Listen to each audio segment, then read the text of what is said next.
আসসালামু আলাইকুম স্টুডেন্টস, আজি আমি পঢ়িম ক্লাস 12 ম্যাথ চ্যাপ্টাৰ নাম্বাৰ 6 উপপাদ্য 6.2। ইয়াৰ আগত আমি উপপাদ্য 6.1 পঢ়িছো, তো সেইটো ভিডিও লিংক এইটো ভিডিও দিয়া থাকিব, চাই লবা। তো কি কৈছে চাবা, যদি এডাল ৰেখাই এটা ত্ৰিভুজৰ যিকোনো দুটা বাহু একে অনুপাতত ভাগ কৰে, এতিয়া আমাৰ ত্ৰিভুজ দি আছে অনুপাতত ভাগ কৰে, তেনেহলে সেই ৰেখাডাল তৃতীয় বাহুৰ সমান্তৰাল। সেই ৰেখাডাল কি তৃতীয় বাহুৰ সমান্তৰাল। এই উপপাদ্যটো প্ৰমাণ কৰিবলৈ এডাল ৰেখা ডিই এনেভাবে লোৱা হল যাতে AD divide by DB, AD divide by DB is equal to AE divide by EC, AE divide by EC, আৰু ধৰি লোৱা যে ডিই বিসি সমান্তৰাল নহয়। এইটো আমি কি জানো, 6.1 প্ৰমাণ কৰিছো। ইয়াত ধৰি ল'ব লাগিব কি ডিই সমান্তৰাল নহয় কি বিসিৰ। আমি কি ধৰি ল'ম যে ডিই বিসিৰ সমান্তৰাল নহয়, তেন্তে ডিই ড্যাশ ৰেখাডালে বিসিৰ সমান্তৰালকৈ টানা। বা আমি কি ধৰি ল'ম যে ডিই ড্যাশ কি বিসিৰ সমান্তৰাল ধৰিম। এইটো প্ৰমাণ কৰি চাম সেইটো সমান হয় নে নহয়, এইটো এতিয়া আমি প্ৰমাণ কৰি চাম। চাবা ষ্টুডেন্টস, তাৰপিছত আমি কি কৰিম, আমি জানো যে বিসি সমান্তৰাল ডিই, আমি জানো এইটো আমি জানো উপপাদ্য 6.1 আমি প্ৰমাণ কৰিছি। ধৰি ল'ম যে ডিই প্যাৰেলেল কি বিসি সমান্তৰাল নহয়, এইটো সমান্তৰাল আমি নধৰিম। কাৰ সমান্তৰাল ধৰিম, ডিই ড্যাশ সমান্তৰাল। এইটো কাৰ সমান্তৰাল ধৰিম, আমি বিসিৰ সমান, মানে ডিই এইটো সমান্তৰাল জানো, তাৰপিছত এইটো আমি নধৰো, আমি ডিই ড্যাশটো আমি সমান্তৰাল ধৰিম, কাৰ বিসিৰ সমান্তৰাল ধৰিম। ধৰাৰ পিছত আমি এইটো চাম যে প্ৰমাণ কৰি দেখুৱাম যে এইটো সমান্তৰাল হয় নে নহয়। এইটো আমাক কি আমি প্ৰমাণ কৰিব কৈছে। তো এতিয়া আমাৰ কণ্ডিশনটো কি দিয়া আছে, যে গিভেন দ্যাট দিয়া আছে যে কি দিয়া আছে, দিয়া আছে যে কি AD divide by DB is equal to AE divide by EC. এটা আমাক দিয়া আছে, এইটো সমীকরণ নাম্বার 1 নাম্বার দিয়ে দিবে। এটা আমি কত পাইছো, থেলছৰ সূত্ৰত, থেলছৰ উপপাদ্য।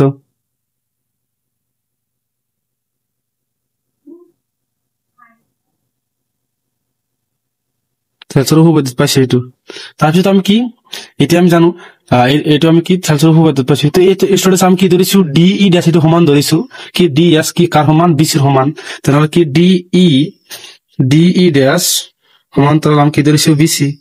তো ইয়াৰ অনুপাতটো আমি কি লিখিম, ইয়াৰ অনুপাতটো আমি কি লিখিম, চাবা students, AD divide by DB is equal to AE dash divide by E dash C. আমি এইটো ধৰিছো, এইটো আমি সমান্তৰাল ধৰা নাই, আমি কি ধৰিছো ডিই ড্যাশ ধৰিছো। এইটো তেনেহলে আমি কি এইটো আমি কি অনুপাত লিখিব পাৰো, এইটো আমি কি থেলছৰ উপপাদ্যত পাইছো, থেলছৰ উপপাদ্য জানো। তো এতিয়া আমি কি কৰিম, এইটো তুমি সমীকৰণ নম্বৰ 2 নম্বৰ দি দিবা। আমি কি কৰিম এতিয়া, যেতিয়া 2ৰ পৰা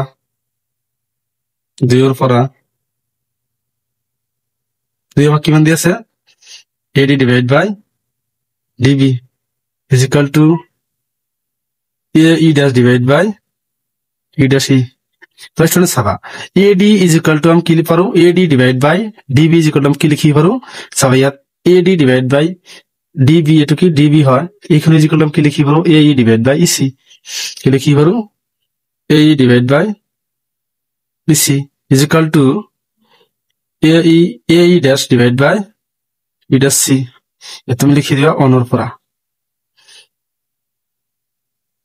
কি লিখিম অনৰ পৰা। তো স্টুডেন্টস এতিয়া আমি কি কৰিম, এটা আমাক কি অনুপাতৰ পৰা আমি কি বাহু দুটা সমান্তৰাল হয় এইটো আমি উলিয়াম। ইয়াৰ আগত কি কৰিছো, আমি সমান্তৰালৰ পৰা অনুপাত ওলাইছো, তেতিয়া আমি কি 1 কি কৰিছো বিয়োগ। তো এতিয়া আমি কি কৰিম, অনুপাতৰ পৰা সমান্তৰাল উলিয়াম, এইটো আমি এতিয়া 1 কি কৰিম প্লাস কৰি দিম। এইটো আমি কৰিছো আগত, তোমালোকে মানে উপপাদ্য 6.1 চাই ল'বা। আমি কি দুয়োফালে কি কৰিম, এতিয়া 1 যোগ কৰি দিম, যেতেকে AE divide by EC plus কিমান কৰিম 1 AE dash divide by E dash C plus কিমান 1। কি লিখি দিম, দুয়োফালে 1 যোগ কিমান 1 যোগ কৰি দিম। তো চাবা স্টুডেন্টস আমি কি দিম, AE এইটো আৰু এইটো আমি পূৰণ কৰি প্লাস আছে তেনেহ'লে আমি প্লাস কৰি দিম plus EC divide by EC A E plus কিমান হ'ব এ ই ড্যাশ এইটো ইয়াৰ লগত পূৰণ কৰি ইয়াৰ লগত যোগ কৰি দিম ই dash C divide by E dash সি এইটো এতিয়া আমি কি কৰিম চাবা তো স্টুডেন্টস কি কৈছে এ ই প্লাস ই সি এইখিনি যিকল কি লিখি পাৰো চাবা এ ই প্লাস ই সি এইখিনি যিকল আমি কি লিখি ডাইরেক্ট আমি এ সি লিখি পাৰো এ ই প্লাস ই সি এটা আমি কি লিখি পাৰো ডাইৰেক্ট আমি এ সি লিখি পাৰো তাৰপিছত কোৱেশ্চনত কি কৈছে এ ই ড্যাশ প্লাস ই ড্যাশ সি এ ই ড্যাশ এটো কি E dash plus E dash সি তেনেহ'লে আমি কি লিখি পাৰো এইটো আমি এ সি লিখি পাৰো চাবা স্টুডেন্টস এইটো আমি কি লিখিম এ সি কি লিখিম আমি এ সি এইখিনি যোগ কৰিলাম কি জানো A C divide by E C is equal to এইটো যোগ কৰিলে কি জানো আমি এ সি পাম ডিভাইড বাই ই ড্যাশ সি তো চাবা স্টুডেন্ট আমি এতিয়া বজ্ৰ গুণন কৰি দিম এইটো এৰ লগত পূৰণ এইটো এৰ লগত পূৰণ কি হ'ব চাবা এ সি ইনটু কিমান হ'ব ই ড্যাশ সি আমি ডাইরেক্ট কাটিব পাৰো is equal to E C into A C তো আমি এ সি টো ডাবল আছে তেনেহ'লে আমি এইটো সোঁফালে লৈ যাম কি লৈ যাম সোঁফালে তো ই ড্যাশ সি এইটো পূৰণ আছে সোঁফালে গ'লে কি হ'ব divide E C into A C divide by কিমান হ'ব এ সি আৰু এ সি কি যাব কেনসেল এইটো কেনসেল গ'লে কিমান থাকে E dash C is equal to E C প্রমাণ কৰি কি পালো যে এটা আমি কি ক্যান্সেল কৰিব পাৰো ক্যান্সেল কৰিলে আমাৰ কি থাকে E dash C is equal to E C এটা আমি কি আমাক ইকুয়াল হৈছে আমাৰ ইকুয়াল কিমান হৈছে E dash C is equal to E C সাব স্টোরি এটা সম্ভৱ হয় নে নহয় আমি দেখিম কি কৈছে যে কোশ্চেনত কি কৈছে চাবা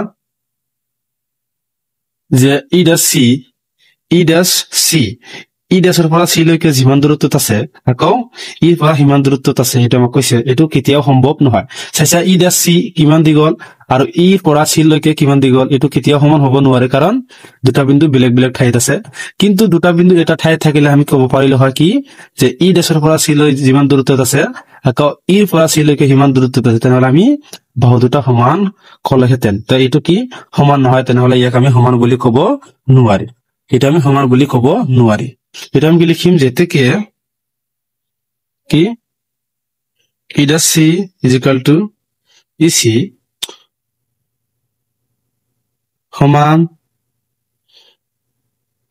যদিহে কি সমান হ'ব যদিহে ই ড্যাশ আৰু ই বিন্দু